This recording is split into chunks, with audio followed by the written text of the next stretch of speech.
بسم الله الرحمن الرحيم. يا أيها النبي إذا طلقتم النساء فطلقوهن لعدتهن وأحصوا العدة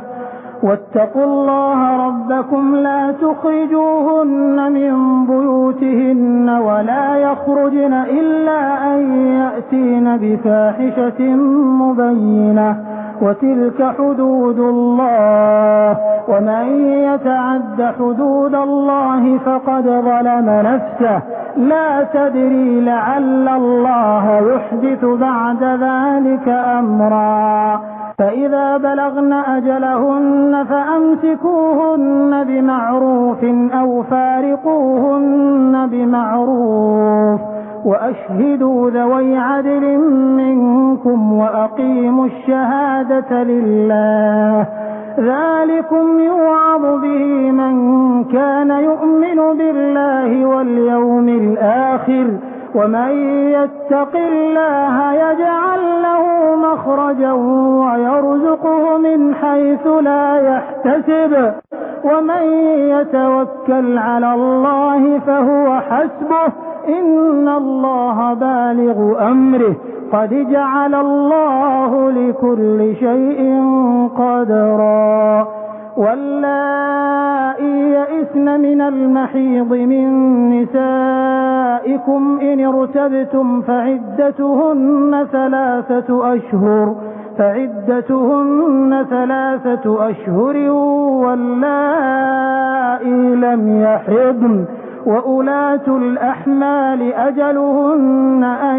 يضعن حملهن ومن يتق الله يجعل له من أمره يسرا ذلك أمر الله أنزله إليكم ومن يتق الله يكفر عنه سيئاته ويعظم له أجرا أسكنوهن من حيث سكنتم من وجدكم ولا تضاروهن لتضيقوا عليهن وإن كن أولات حمل فأنفقوا عليهن حتى يضعن حملهن فإن أرضعن لكم فآتوهن أجورهن وأتمروا بينكم بمعروف وإن تعاسرتم فسترضع له أخرى لينفق ذو سعة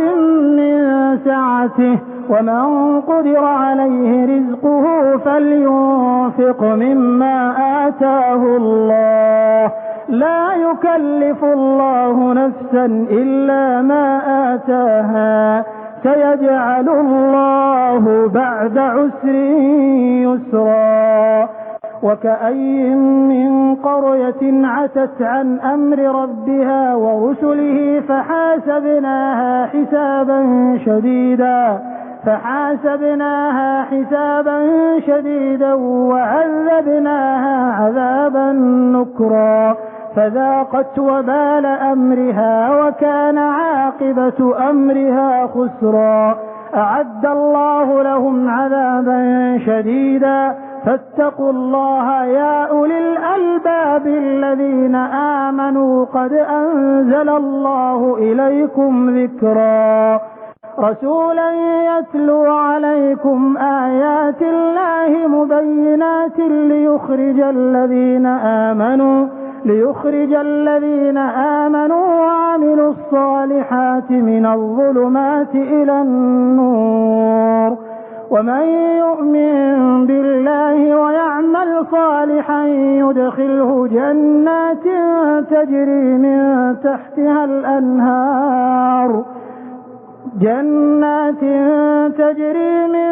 تحتها الأنهار خالدين فيها أبدا قد أحسن الله له رزقا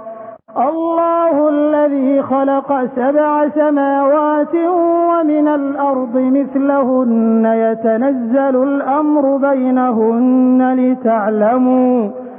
لتعلموا أن الله على كل شيء قدير وأن الله قد أحاط بكل شيء علما.